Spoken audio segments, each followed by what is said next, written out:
보편적 복지와 선별적 복지 중 하나만 가능하다면 무엇이 우선되어야 할까요? 보편적 복지와 선별적 복지요? 네. 되게 큰 질문을 해주셨는데, 어,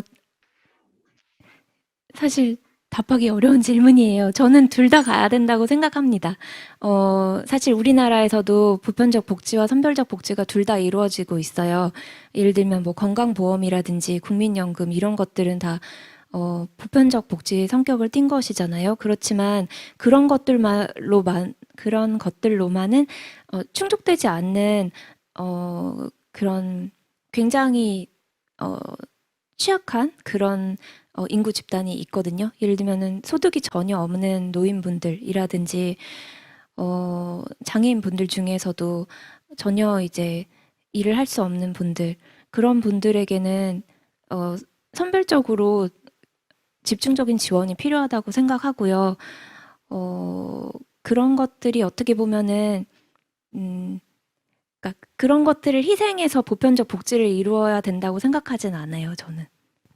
사회복지제도를 결정할 때 어떤 요인을 가장 중요하게 생각하시는지 궁금합니다. 네, 사회복지를 할, 결정할 때, 제도를 결정할 때 가장 중요한 요인이요. 여러분 질문이 굉장히 다 정책적인 질문인데, 저는 실천 쪽을 하는 사람이라 사실 제 답이, 정책하시는 교수님들이 생각하기엔 어떨지 잘 모르겠어요. 저는, 어, 그, 잠재적 수혜 복지 서비스 대상자들의 욕구가 가장 중요하다고 생각을 해요. 예를 들면은 지금 이제 커뮤니티 케어에 대해서 제가 잠깐 말씀드렸잖아요. 노인분들을 지역사회에서 최대한 오래 살 수 있도록 하고 그거는 사실 어, 지금 이제 우리 사회를 구성하는 여러 사람들이 그런 뭐랄까 독립적인 삶 그리고 나이가 들어서도 최대한 우리 지역에서 살고 싶다 이런 욕구가 있었기 때문에 그게 시작된 것이라고 보거든요.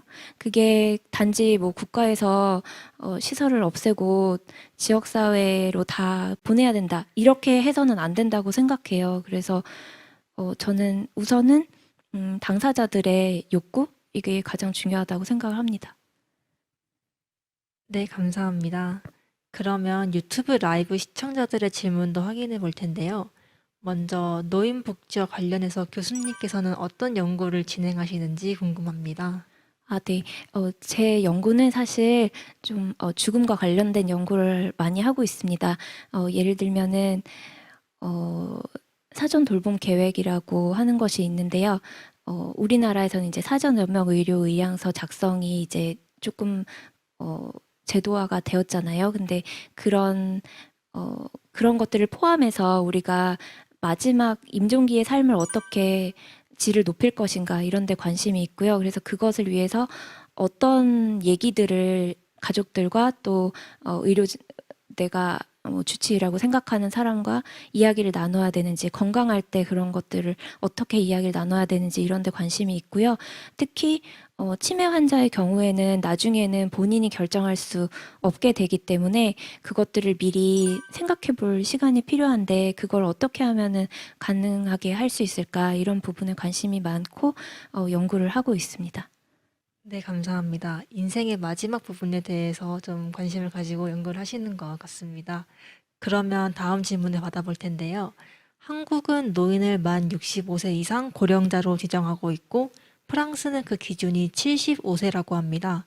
우리나라도 고령화의 가속화에 따라 그 기준을 조정할 필요가 있다고 보시나요? 네, 우리나라에서도 이런 논의가 많이 이루어지고 있고요. 점차적으로 뭐 국민연금이라든지 이런 그 여러 가지 복지제도의 연령 기준을 높여야 된다 이런 주장이 많이 나오고 있습니다.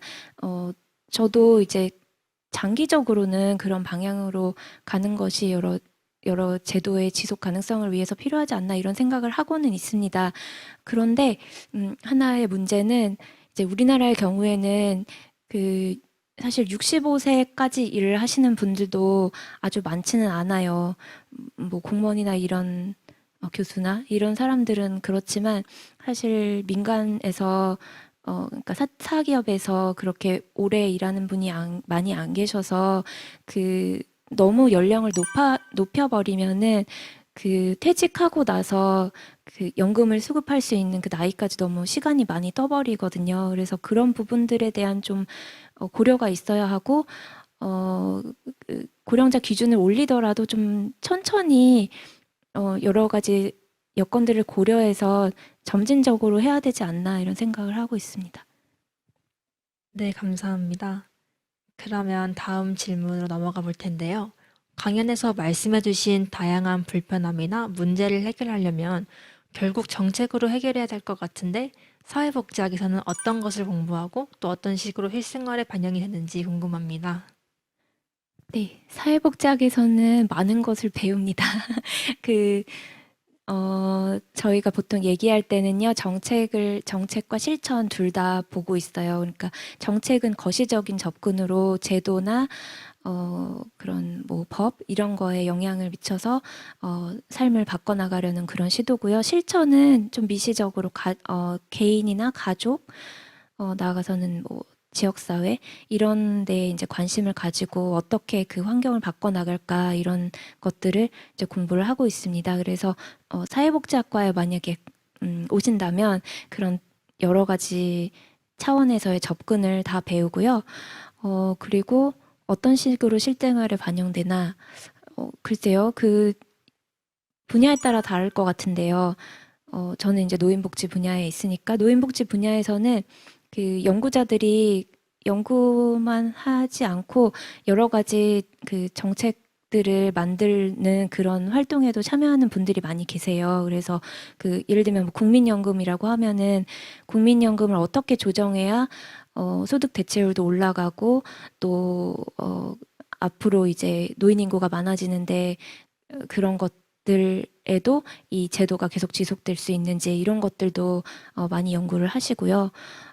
또 장기 요양 보험과 관련해서는 또 지금 여러 가지 이제 요양 등급을 받으면 어디로 가고 이런 것들이 있는데요. 그러니까 요양원에 가는 것과 그리고 집에서 제가 서비스를 받는 것 이런 것들의 차이가 어떻게 나타나는지라든지 이런 여러 것들을 연구를 하고 어떻게 하면 조금 더 이제 노인분들의 욕구에 맞게 이거를 조정할 수 있을지 이런 것들도 연구를 하고 있습니다.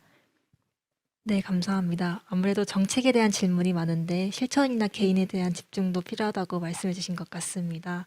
그러면 4교시 강연은 여기까지 진행하겠습니다. 교수님 강연을 통해 모두를 위한 공간은 과연 어떤 공간인지 고민해 볼 수 있었습니다.